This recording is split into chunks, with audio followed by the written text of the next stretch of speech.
A sloth, a donkey, and a curious human. Send a prompt and see what they're doing. One hits record with a question on his mind. Two brothers pick it up, see what they find. Corn takes his time, Herman's got the facts. Back and forth, they never hold back. My weird prompts, come on in, that's where we begin. My weird prompts, glad you're here. This episode was generated using artificial intelligence. Please verify facts. You know, Corn, this whole show runs on GPU compute, and we wouldn't be here without Modal. Seriously. And that's what powers all our text-to-speech.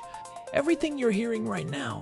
They're an AI infrastructure platform. Developers use them to run GPU workloads in the cloud with zero infrastructure headaches. If you're building anything with AI, check them out. Modal.com. You ever have that moment where you change one single line of code, something totally innocuous like a string label or a padding value, and suddenly the entire login flow of your app just goes into a death spiral? It is the ultimate developer jump scare. You think you are just tidying up, and then the Slack notification starts screaming. It is the worst. You are staring at the screen thinking, how did a CSS change break the database connection? It feels like haunted house logic. But usually, it is just because we are flying blind. We are changing things and then manually clicking around like it is 1999, hoping we didn't break the world. Today's prompt from Daniel is about exactly that, or rather, the cure for it. He wants us to dive into unit testing, why it is a non-negotiable best practice in 2026, and how to actually start if you have never written a single test in your life. I love this topic because there is so much guilt around it. Every developer knows they should be doing it, but a lot of people feel like they missed the train or that it is too late to start.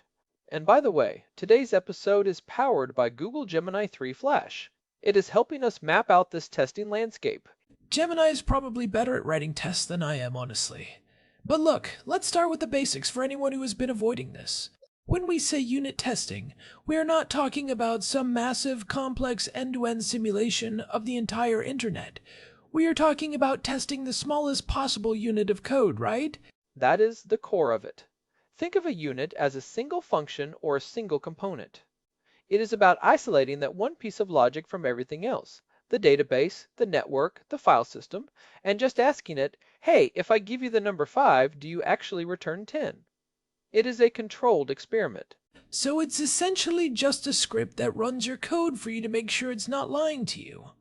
Precisely. Well, I should say, it is a script that codifies your expectations. Most developers test by running the app, logging in, navigating to a page, and seeing if the button works. That is slow, it is manual, and it is prone to human error. A unit test does that in 3 milliseconds and does it the same way every single time. I think the reason people skip it is the perceived tax. Like, I have to write the code, and then I have to write more code to test the code. I've got features to ship, Herman. I don't have time to write poetry about my functions. That is the big misconception. People see it as a tax on speed, but in reality, it is a massive investment in velocity. If you don't have tests, you actually move slower over time because you become afraid of your own code base. You stop refactoring. You start bolting on new code because you are too scared to touch the old stuff. It's the if it ain't broke, don't touch it philosophy, which eventually leads to a codebase that looks like a giant ball of yarn that's been through a vacuum cleaner. And that is where the economics of this gets really interesting. There was a study by the Consortium for Information and Software Quality back in 2020 that estimated the cost of poor software quality in the US alone was over $2 trillion. A huge chunk of that is just technical debt and bugs that could have been caught early. 2 trillion. That is a lot of coffee and standing desks. It is wild. And the reason that number is so high is the cost of change curve. If you find a bug while you are writing the code because a test failed immediately, it costs you seconds to fix. If that bug makes it to a staging environment, it costs hours of coordination. If it hits production and starts corrupting user data, it can be 100 times more expensive to fix. You are talking about emergency patches, PR damage control, and potential data recovery. Plus the psychological cost of being the person who broke the build on a Friday afternoon. That is a heavy burden to carry into the weekend. That is the safety net aspect. When I have a solid suite of unit tests, I can go into a complex calculation function, rip out the guts, replace it with a more efficient algorithm, and if the tests are still green, I know I haven't changed the behavior. I don't have to guess. I don't have to feel like it's okay. I have proof. Okay, so if I'm sold on the why, let's talk about the how. For someone who has a project right now with 0 tests, what is the actual anatomy of a test? I've heard people talk about arrange, act, assert. It sounds like a legal proceeding. It is actually a very elegant way to structure your thoughts. Every good unit test follows those 3 steps. First, you arrange. You set up the conditions. If you are testing a calculator, you define your inputs. Let's say x equals 5 and y equals 5. Simple enough. I can handle the arrangement. Then you act. You actually call the function you are testing with those inputs. Result equals add x and y. And then the assert is the I caught you moment. It is the verification. You assert that result should equal 10. If it does, the test passes.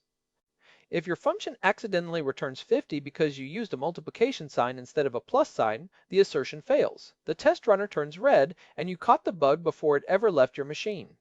It sounds almost too simple. Like, why wouldn't I just know that 5 plus 5 is 10? Because in real-world code, it is never just 5 plus 5. It is calculate the prorated discount for a user who subscribed on a Tuesday, lives in a specific tax jurisdiction, and has a referral code that is 50% expired. When you have 20 edge cases like that, your brain cannot hold all those permutations, but the computer can. That makes sense. It's about offloading the mental gymnastics to the machine. But what about the setup? I think a lot of people get stuck on the plumbing. Like, do I need a special server? Is this a cloud thing?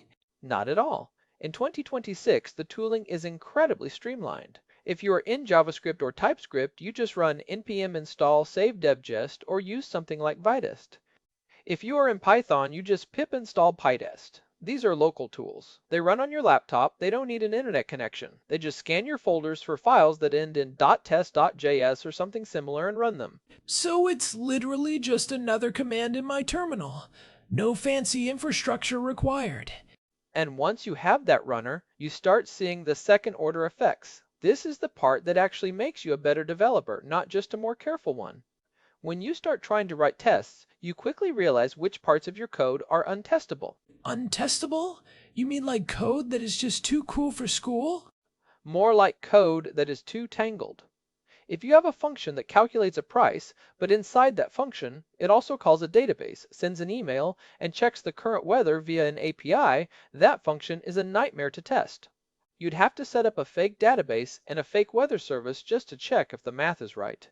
Ah, so the testability of the code is like a diagnostic tool for the quality of the architecture.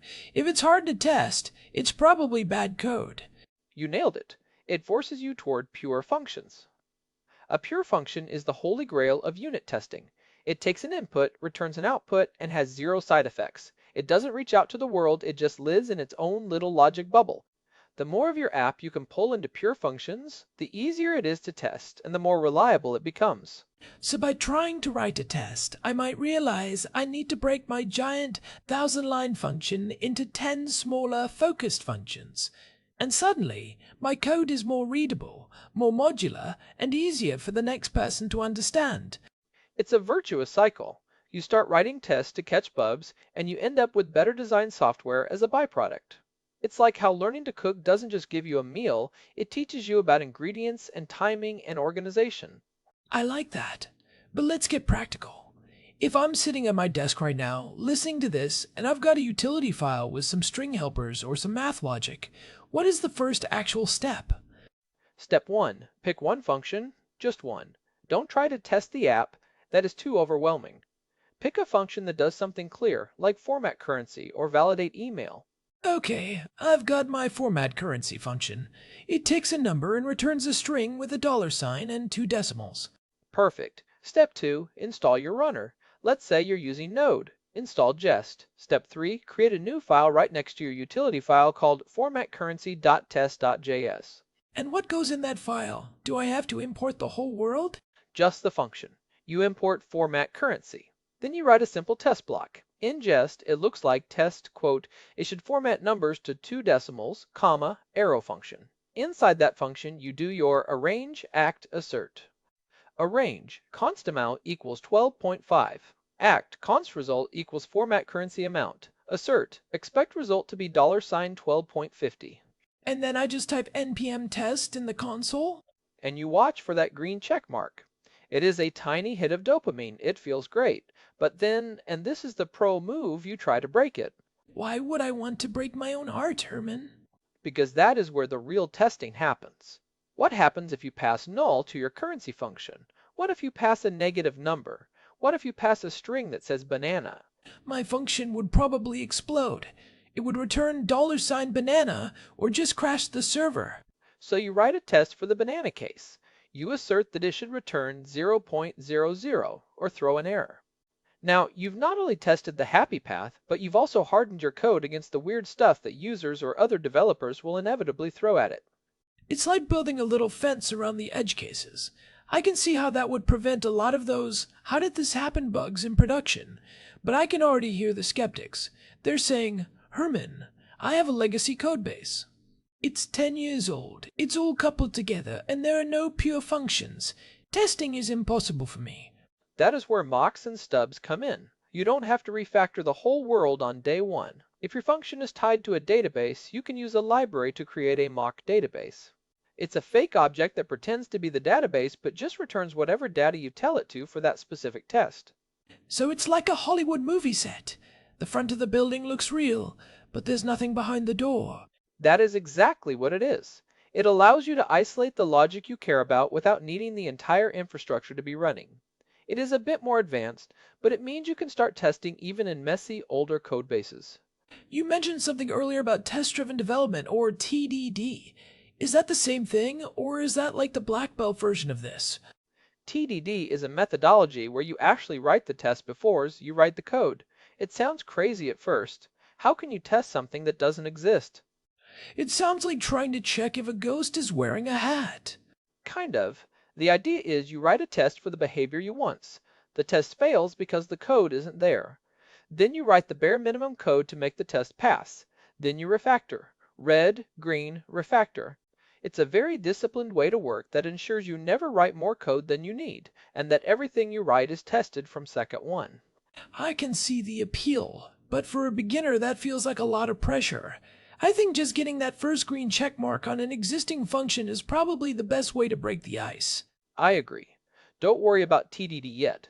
Just worry about characterization tests. Write tests for how your code works now, even if it's buggy, just so you have a baseline.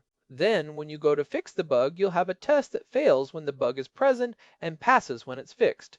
That's how you stop bugs from coming back. The regression bug. The one you fixed 3 months ago that somehow crawled out of its grave and started biting people again. We have all been there. A unit test is the silver bullet for regressions. Once a bug is covered by a test, it can never sneak back into the codebase unnoticed. If someone, including future you, accidentally reintroduces the bug, the test will scream immediately. I'm starting to think of tests more like documentation that actually does something. Instead of a README file that nobody reads and is always out of date, the tests tell you exactly what the code is supposed to do, and they prove it every time you run them. That is a great way to put it. Tests are executable documentation. If I want to know how your complex discount logic works, I shouldn't have to read through 500 lines of nested if statements. I should just look at your test file. It should say, it should apply 10% for seniors, it should stack with holiday coupons, it should not exceed 50% total. It's a clear list of requirements. Okay, so let's talk about the trap of code coverage. I've worked at places where management says, we need 80% code coverage, and everyone starts writing these useless tests just to make a number go up. Oh, the vanity metrics. Code coverage is a tool, not a goal. You can have 100% coverage and still have a buggy app if your tests aren't actually asserting anything meaningful. I've seen tests that just call a function and don't check the output. The coverage tool sees the lines were hit, so it counts it as covered, but it's a useless test. It's like saying a student covered the material because they sat in the classroom, even if they were asleep the whole time. Focus on testing the critical paths and the complex logic. You don't need to test a simple getter that just returns a variable. That is a waste of time. Focus on the parts of the code where bugs are likely to live: the math, the data transformations, the conditional branching. That makes it feel much more manageable. It's not about a perfect score. It's about covering your assets on the stuff that actually matters. And in 2026, we have so many tools to make this easier. We mentioned the Quash blog in the notes Daniel sent over. They talk about using AI to help generate test cases. While we should be careful about letting AI do all the thinking, it acts as a great boilerplate generator. It can suggest edge cases you might have missed, like, hey, did you think about what happens if the user's name is an empty string? It's like having a very cynical, very thorough assistant who is always looking for ways to break your stuff. We all need a cynical assistant in software development. The more you can adopt that "how can I break this" mindset, the more resilient your software becomes. And that pays off in ways that go beyond just fewer bugs. It affects your reputation. People trust developers who ship code that works. And people trust teams that can move fast without breaking things. I think that's the real competitive advantage. If your team can deploy 5 times a day because you have a suite of tests giving you the all clear, you are going to run circles around the team that only deploys once a month because they're terrified of a manual QA cycle. That is the continuous testing, part of the modern workflow. These tests don't just live on your machine. You hook them up to your GitHub or GitLab so that every time you push code, the tests run automatically in the cloud. If they fail, the code can't be merged. It is a hard gate that protects the production environment. We actually talked about this a bit in a very early episode, number 1697, about Git hooks. Using tests as a gate is the ultimate last line of defense. It really is. It turns quality from a department like the QA team in the basement into a shared responsibility of the entire engineering team. So, to wrap this up for someone ready to take the plunge, what are the 3 things they should do when they finish this episode? Number 1. Install a test runner. Don't think about it, just do it. npm install jest or pip install pytest. Get the tool in your kit. Step 1? Check. What's step 2? Number 2. Find the purest function in your codebase, the one with the least amount of outside world interference. Write one single test for it. Just a happy path. Test to see that green check mark. Get that dopamine hit. And number 3? Number 3. Write one negative test for that same function. Try to break it, give it bad data, and make sure it handles it gracefully. If you do those 3 things, you're officially a testing developer. You've broken the seal. I love it. It's not about being perfect, it's about being better than you were yesterday. And honestly, once you start, you'll wonder how you ever lived without it. It's like driving with a seatbelt. It feels weird at first, but once you're used to it, driving without one just feels reckless. It really does. And the peace of mind you get when you hit deploy, and you know that 500 tests have already given you the thumbs up, that is worth its weight in gold. No more Sunday morning emergency calls. That is the dream. No more haunted code bases, just logical verified systems. This has been a great deep dive. I think it's time we get back to our own testing suites. I've got a few red tests waiting for me actually. I should go fix those. Better you than the users. Thanks as always to our producer, Hilbert Flumingtop, for keeping the show running smoothly, and a big thanks to Modal for providing the GPU credits that power this whole operation.